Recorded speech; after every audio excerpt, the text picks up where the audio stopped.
suis allée voir une thérapeute dans le but d'améliorer le sommeil de mon garçon qui a 4 ans. Et au cours de notre entretien, cette thérapeute m'a dit « Vous devriez ressentir les choses moins intensément ». Alors en fait, je n'ai pas pris ce conseil. D'abord, il m'a beaucoup énervée.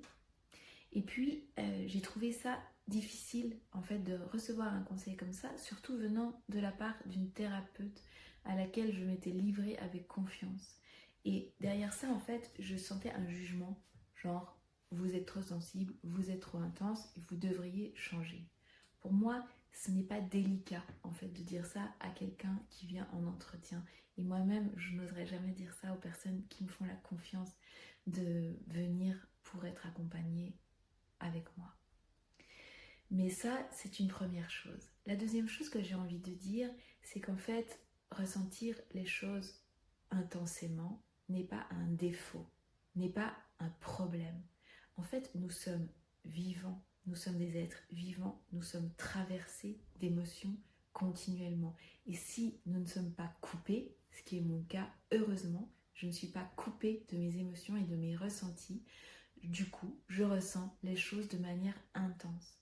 Marshall Rosenberg, le fondateur de la communication non violente, a dit que si nous étions vraiment connectés à notre cœur, nous passerions la moitié de notre temps à pleurer parce que nos besoins sont nourris de joie et la moitié de notre temps à pleurer parce que nos besoins ne sont pas nourris. Donc, pour moi, il n'y a pas de problème de ressentir les choses avec intensité parce que je me laisse traverser par une grande tristesse, par une grande joie, par une grande colère, par une grande anxiété. Et en fait, ça finit toujours par passer et à se transformer. Ressentir les choses moins intensément n'est pas un choix. Ce n'est pas un choix qu'on fait un matin en se disant « Allez, à partir de maintenant, je ressens les choses moins intensément ». Non. Ressentir les choses moins intensément, c'est une conséquence. C'est une conséquence d'une démarche et d'une transformation intérieure que l'on peut faire avec la communication non violente et avec la maïeusthésie. La maïeusthésie permet de retrouver des êtres du passé que l'on a été et de réunifier notre être dans notre psyché. Et quand nous sommes plus unifiés, nous avons bien moins besoin de ressentir des choses avec intensité. Parce qu'en fait, c'est certain que moi j'ai encore des choses à aller rencontrer. Des choses peut-être dont je n'ai même pas conscience. Comme chacun. C'est-à-dire, plus le rideau de la conscience s'ouvre, plus je vais découvrir des choses. Donc en fait, il y a encore des êtres qui appellent. Et la pertinence de la vie me fait vivre des choses intenses qui me permettent d'entendre les messages de ces êtres du passé qui m'appellent. Et du coup, quand j'aurai encore plus réunifié les êtres, rencontré encore plus ces êtres, j'aurai peut-être moins besoin de vivre l'intensité au niveau émotionnel. Si j'ai besoin de vivre une intensité de la vie pour le moment, c'est peut-être parce que justement, ça me ramène à ma pulsion de vie.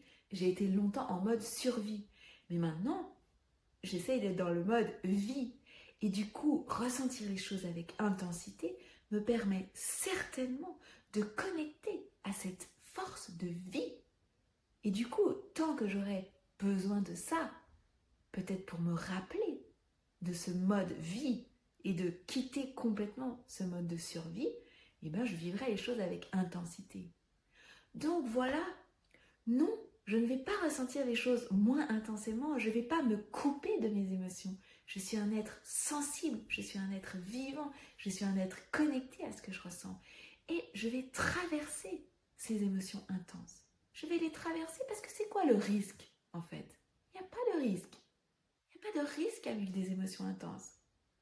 Si tu as envie de cheminer autour de ce sujet, rejoins-moi, soit pour des stages que j'anime en communication non violente qui sont au cœur de ce sujet, soit pour des séances individuelles où je t'accompagne avec la CNV, avec la maïeusthésie. Bienvenue à toi. Et vive les gens sensibles, vive les gens qui vivent des émotions. C'est bon signe, c'est très bon signe. C'est la preuve qu'il y a encore de la vie en toi. Alors, à bientôt!